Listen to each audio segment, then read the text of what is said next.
My name's Ryan, but I prefer it over my full name, Ryan Nathaniel White.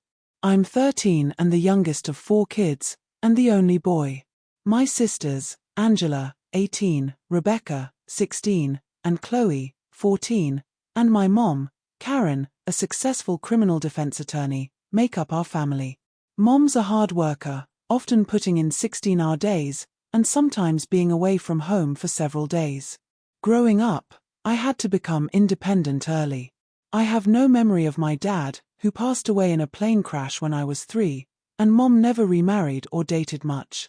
She was always focused on her career or spending time with her professional, single mom friends. I'm close with my sisters. They've always had my back, especially since I never had a dad or many male figures around. I'm on the smaller side for my age, and Chloe's often as tall or taller than me. Some kids at school joke about me being the smallest, but I don't mind. I'm easygoing and just let it roll off. I'm an A student and enjoy school, which also earns me some teasing. The boys call me a sissy or egghead, but I don't care much for sports, they seem too rough for me. Instead, I hang out with my sisters when they play soccer or softball.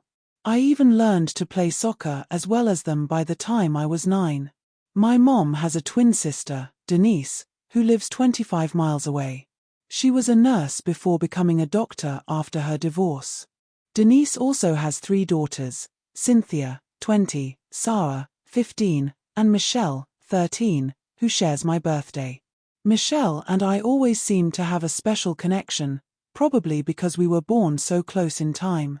We often played together when we were younger, enjoying more traditional girl games. Aunt Denise and Mom would arrange vacations, holidays, or weekend trips whenever they could manage their busy schedules. Cynthia's getting married soon, and my sisters, along with Sarah and Michelle, are in the bridal party. They've been busy with gown fittings and wedding plans, and I've been feeling a little left out lately. I've noticed the growing gap between us, especially with the constant talk about wedding dresses, pantyhose, and shoes. At meals, it's all about what to wear, off-shoulder versus bare-shoulder styles, and prom talk. Mom just smiles and tells me I'm such a good, understanding son and brother, but it still feels a little strange. One Saturday afternoon, I was watching Chloe play soccer when she suddenly collided with an opposing player.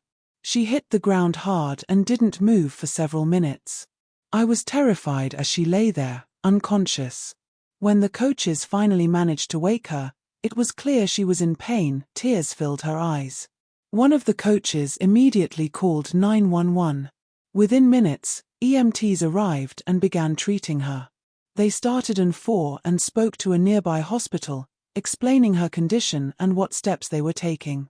It seemed like she had broken bones and possibly a concussion. I was scared and wanted to go to the hospital with her, but they told me it wasn't allowed, so I followed on my bike. The hospital was close to the school. In the meantime, the coach managed to reach Mom, and she promised to meet us at the hospital as soon as she could. At the hospital, I couldn't see Chloe at first, which made me even more anxious. Mom arrived just a few minutes after we did, but it felt like forever.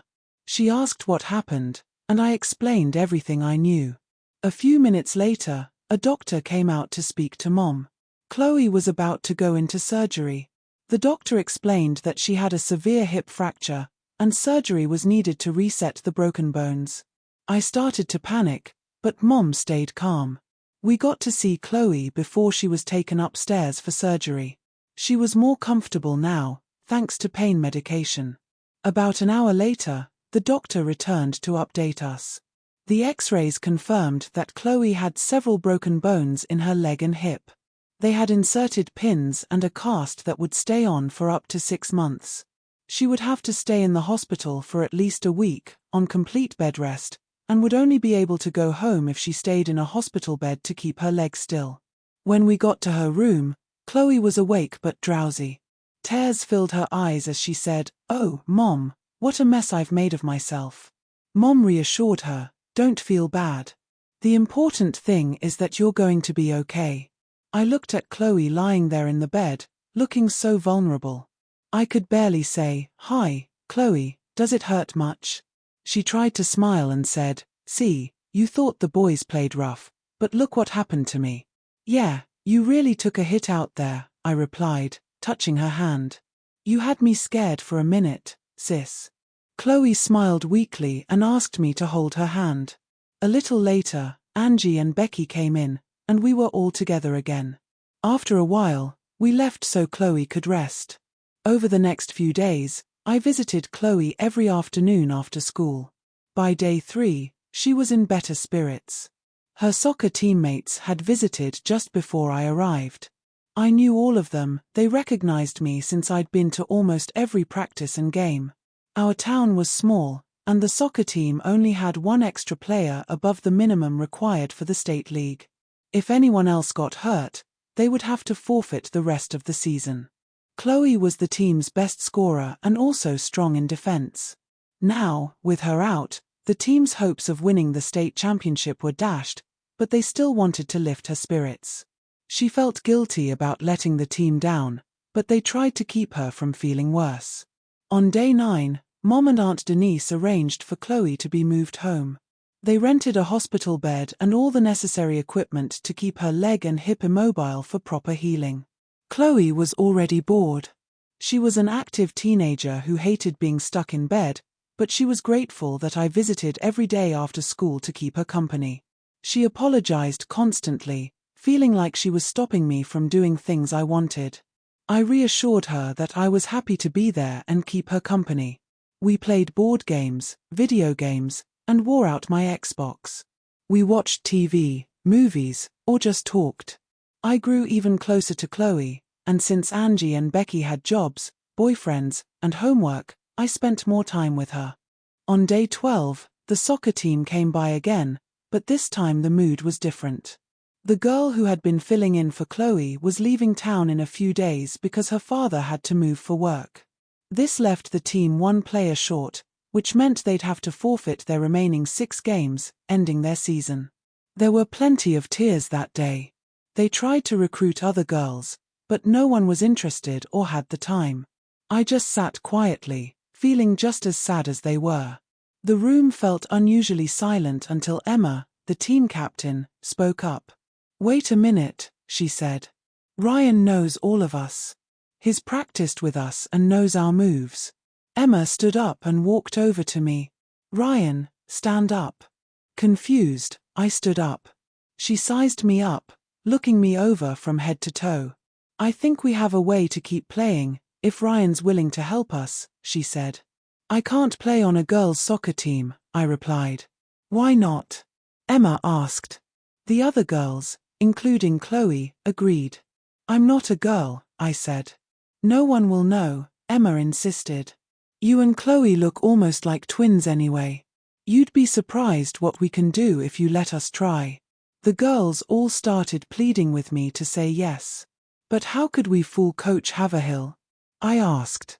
"She'll know it's me. How would we explain where I came from? The league is sponsored by the town, not the school. We can check the rules and figure something out." "We'll work it out," Emma said, now with more conviction. "Just say you'll help us, Ryan." "Please," the girls said in unison. I couldn't say no. "All right," I said, "I'll do it, but only if Coach Haverhill agrees." The next day, Emma told me to be at her house at 9 a.m. Her mom would be working all day, so the house would be ours. I had no idea what to expect, but I was nervous as I rang the doorbell. When the door opened, I could hear voices from inside. 5 of the girls were there, ready to help Emma transform me into a member of the Honeybees soccer team.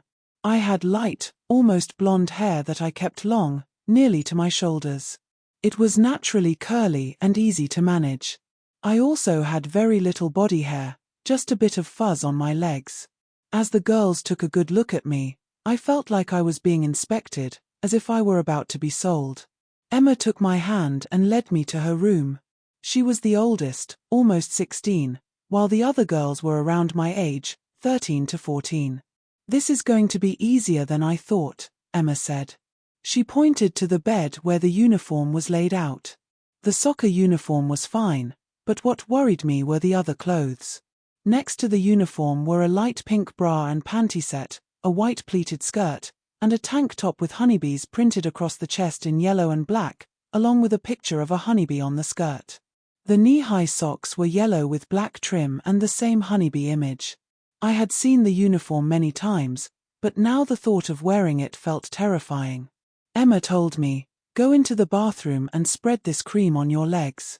Let it sit for 10 minutes, then rinse off in the shower. It'll remove the body hair. Put on the panties and robe, and then we'll help you with the rest." I just stood there, speechless. I was getting scared and second-guessing the whole thing. "I don't think I can do this, girls. This is crazy." "Oh, Ryan," Emma said, "come on, you promised to help us. Think of Chloe, she's stuck in that bed, feeling like she let the team down. Don't let us down, too." The girls begged me to help them with their dilemma. Emma handed me the pink panties, and the others gently nudged me toward the bathroom, playfully closing the door behind me. They told me I wouldn't be let out until I was fully dressed in the uniform. I was in a tough spot now, I didn't want to let them down. I thought of Chloe, how hard she played and how much pride she took in the team. I undressed and applied the lotion to my legs, waiting the 10 minutes while feeling an odd tingling sensation. I showered, and as the warm water rinsed over me, I was surprised to see how smooth my legs had become. After drying off, I put on the soft pink panties, which felt light and almost weightless. They stretched as I pulled them on, and I noticed how well they fit, giving me an unfamiliar appearance. The thought of it was strange, but I looked at myself in the mirror and was surprised at how different I looked. I put on the pink silk robe and opened the door. Emma took my hand and led me to a table with lights and mirrors surrounded by bottles and tubes of makeup items I had often seen my sisters and mom use. Emma began working on my hair, another girl focused on my face, and another on my nails. They all talked at once, working to give me a complete makeover. I was surrounded by these girls fussing over me, and though the situation felt confusing, I couldn't deny I was enjoying the attention. An hour later, they finally finished and wouldn't let me see myself. I was led back to the bed, where they helped me get dressed. I stood there in the pink panties, slightly embarrassed, but they reassured me everything was coming together. Emma fastened the pink lacy bra on me, adjusting the straps, while another girl placed stockings inside to give the bra more shape. Then came the skirt, which I recognized as Chloe's because I saw her name inside the waistband. It fit comfortably, and I zipped it up. The top was a tank style, which covered the bra straps but left just a little visible in the front. Finally, the knee-high socks and soccer shoes with rubber cleats completed the outfit. The girls all cheered, saying how amazing it looked. Emma and Claire led me to the full-length mirror, and I stared at myself in disbelief. I had long, curly, light brown hair, pink lips, and glowing eyes with a touch of mascara. My nails were painted pink, and I looked just like Chloe. It was incredible, and I couldn't stop staring. Emma smiled and said, "You look absolutely stunning, but we need a name for you." "Janet," Claire suggested. "Jan," Chris added. "Julie," Connie said. Emma then suggested, "Let's let Chloe decide. We'll show her how amazing you look." "I can't go out like this," I protested. "Everyone will know I'm a boy." Emma smiled confidently. "No one will know, not even your mom or sisters." "I'm really not sure I can do this," I admitted. "I'm scared." Emma leaned in. "Ryan, if anyone recognizes you on the street, I'll date you for a year." I thought about it. Emma was the most popular girl at school, smart, friendly, and approachable, not like the typical high school girls. She wasn't full of herself. "Okay," I said, giving in. They swapped out the soccer shoes for Chloe's sneakers, which anyone could tell belonged to a girl. The walk home was only half a mile, but it felt like miles.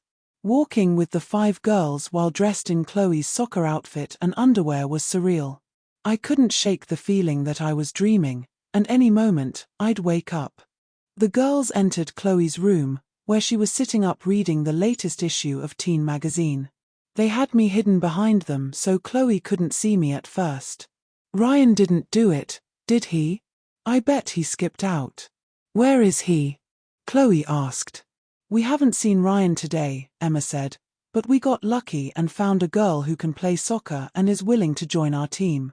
Her name is Janet. Here she is. I stepped forward, not by choice but because the other girls gently pulled me. Chloe took one look at me and gasped, "Ryan, is that really you? My God, you look unbelievable." "Wow. Yeah, sis, it's me," I replied. Chloe's hand went to her mouth, and she started crying. "Oh, Ryan, you look so amazing. If I didn't know, I would swear I couldn't tell it was you." "Then why are you crying?" I asked. "Because dressing like that takes a very special brother, someone willing to do this for me and my team," she said through her tears. "Thanks, sis," I said, and we hugged. Emma stepped in. "Ryan needs a new name, and we thought we'd let you pick it, Chloe, since he's going to be your new sister." Chloe thought for a moment, then looked at me standing there in her uniform, complete with the outfit and everything. "This is tough, but I've always liked the name Reena, so I think I'll pick that." "Okay, then it's Reena," Emma said. All the girls turned to me and, in unison, said, "Hi, Reena." They were all so upbeat, and each of them gave me a big hug, calling me Reena. Now, we just had to convince Coach Haverhill to let Reena join the team, and make sure she believed I was really a girl and not Ryan, Chloe's brother, despite the strong resemblance. I started to relax as the girls continued to chat. I was getting used to wearing the skirt, and the bra and chests filled out the uniform nicely. It didn't have the natural bounce the other girls had, though. It was around 1 p.m. when Karen decided to check on Chloe. She left her home office and, as she approached the stairs to Chloe's room, heard voices. She knew it was the girls from the soccer team visiting again. Smiling, she entered the room, recognizing everyone except for one girl. "Hi, girls," Karen said. "I see we have a new girl among you, and she's in the soccer uniform. Is she Chloe's replacement?" "Hi, Mom, yeah, this is Reena, my sub," Chloe replied. "Yeah, Mrs. White, we're really lucky to have Reena join the team," Emma added. "Well, I'm glad to hear that." "Hi, Reena, welcome to the Honeybees," Karen said, smiling at the new girl. "Have you lived in town long? I don't think I've seen you around much. You do look familiar, but I can't quite place it." "Oh, Mrs. White, Reena goes to private school out of town," Emma said. "She's kind of shy and doesn't socialize much." "Well, she shouldn't be shy," Karen said. "She's very pretty, and she'll fit right in with the team." I just stood there, trying not to say anything. Karen didn't recognize me, and I didn't dare speak. I just smiled and looked at Emma, who winked back at me. "Are you girls hungry?" Karen asked. I was about to see if Chloe wanted me to order pizza. "Yeah, that sounds great, Mom," Chloe said. "I'm sure it'll give us a chance to get to know Reena better." Karen left to order the pizza. Afterward, Emma turned to me and said, "See? I told you, even your mom didn't know it was you. To her, you're just a shy 13-year-old girl."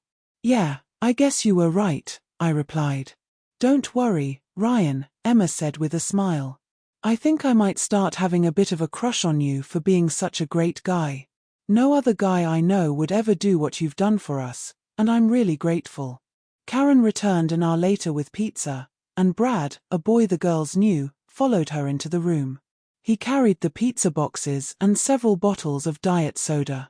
He was wearing a Pizza Hut uniform, and, of course, he knew all the girls except me. He smiled and nodded to everyone. "This is Reena, the newest member of the Honeybees," Karen said. "She's subbing for Chloe." "Hi," Brad greeted, looking directly at me. "Where have you been hiding? You're cute, just like the rest of the Honeybees." "Reena goes to private school out of town," Emma explained. "But she's agreed to help us out and fill in for Chloe." "Well, I'll definitely come to see her play," Brad said, winking at me as the other girls watched. I blushed as Brad tipped his hat and left, followed by Karen, who went to pay him and give him a big tip. The girls, including me, watched them go. "Oh my God, now Ryan is flirting with boys," Emma teased. "Let's eat," Chloe said, coming to my aid. The girls dug into the pizza, but I hesitated. I was unsure about eating in front of them. Then my mom came back into the room and said, "Come on, Reena, eat. Don't be shy. These girls will eat all the pizza without you. They can be ruthless." I walked over, and Emma handed me a plate with a slice of pizza and a cup of Diet Coke. "Chloe, do you know where your brother is?" "I haven't seen him since this morning," Karen asked. "I don't know, Mom. I haven't seen Ryan," Chloe replied, barely holding back her laughter, as did the other girls. I stood there, certain that my mom was about to figure it out. I probably turned 10 shades of red. Karen glanced at each girl, still not sure what was going on, and the conversation shifted to something else. A few minutes later, Angie and Becky popped their heads in, wanting to join the pizza party. They were introduced to Reena, me, and after some polite greetings, they joined in without asking any questions. After drinking a lot of soda, I realized I really needed to use the bathroom. I couldn't just get up and go. I was a stranger in my own house. Emma noticed my discomfort and, noticing I was fidgeting, said, "I need to use the bathroom." "Anyone else?" I whispered softly, "I do." Emma immediately took my hand and led me away from the group. We walked to the other side of the house, and I felt a little relieved to be away for a moment.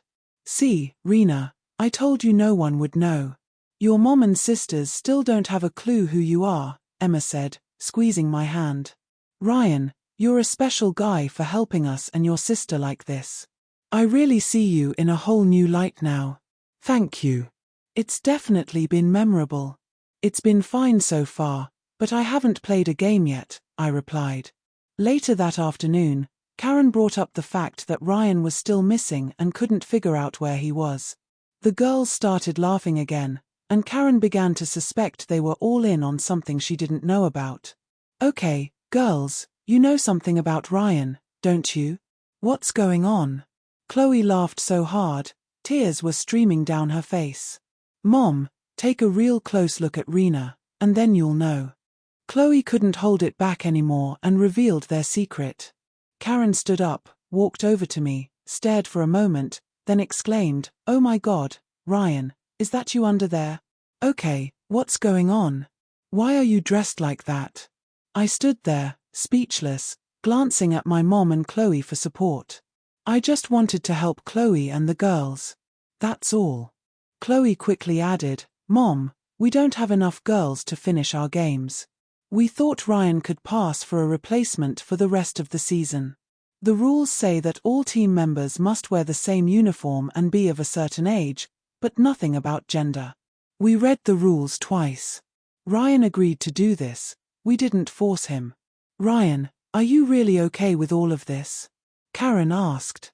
"Yeah, I am now. I fooled everyone into thinking I'm Reena. I really want to help the girls out, Mom. I can't believe what I'm seeing. You really had me fooled. I must admit, you look pretty good. No one could ever tell, not even your sisters knew when they were here." "Thanks, Mom," I said. "Well, I'm not sure you can get away with this, but I'll check the rules and talk to Mrs. Haverhill about you, Reena, becoming a team member. I'm sure this is just an oversight, and you won't be able to keep this up." "Thanks, Mom," Chloe said. "Yeah, thanks, Mrs. White," the girls chimed in. "I can't make any promises, but I'll look into this first thing Monday." After the girls left, I stayed with Chloe. Emma told me I could pick up my clothes the next day if I wanted. I sat with Chloe, still dressed in the uniform. She looked at me and said, "Ryan, you really look good as a teenage girl." "You do." "Yeah, it's been fun. I really like Emma, she's so cool." "You can change now if you want," Chloe said. "I know, I will in a minute." "Do you think I'll be able to play?" I asked. "I'm sure Mom will do her best to help us, and it'll all be legal," Chloe replied. "I'm relieved that Mom isn't upset and that she's willing to help," I said. On Sunday, Mom reviewed the league rules again and found no mention of gender. The rules simply stated that each team member had to wear the same uniform, be between the ages of 12 and 16, and maintain at least a B average. The league charter only required basic details: the player's name, age, school, uniform type, if required, and grade average. It also specified that each player must wear underwear, including a bra or training bra, under the uniform, and must adhere to their school's uniform policies while maintaining good conduct and hygiene. The charter was clear that all players must shower at the high school after practices and games. The requirements were long, but none of them mentioned anything about being male or female. The assumption was that the players would be female, which was a legally problematic assumption. As long as Ryan wore the required uniform, they had to let him play. The issue, however, was the school's uniform policy, particularly the need to wear a bra. Ryan might not be comfortable with that part, especially if they insisted on strict compliance. Playing soccer in a skirt was one thing, but attending school every day dressed in a skirt and blouse was another. Mom would have to consider the school dress code from a legal perspective, too. She continued her research on the school's dress code, which was vague about gender specifics. The code stated that students could wear blue or black pleated knee-high skirts with a white blouse, or pants with a white shirt. The dress code required students to wear the proper undergarments at all times, but there was no mention of gender-specific clothing. Mom was planning to discuss everything with Mrs. Haverhill later that afternoon, as she was also on the school board and an administrator at Ryan's school.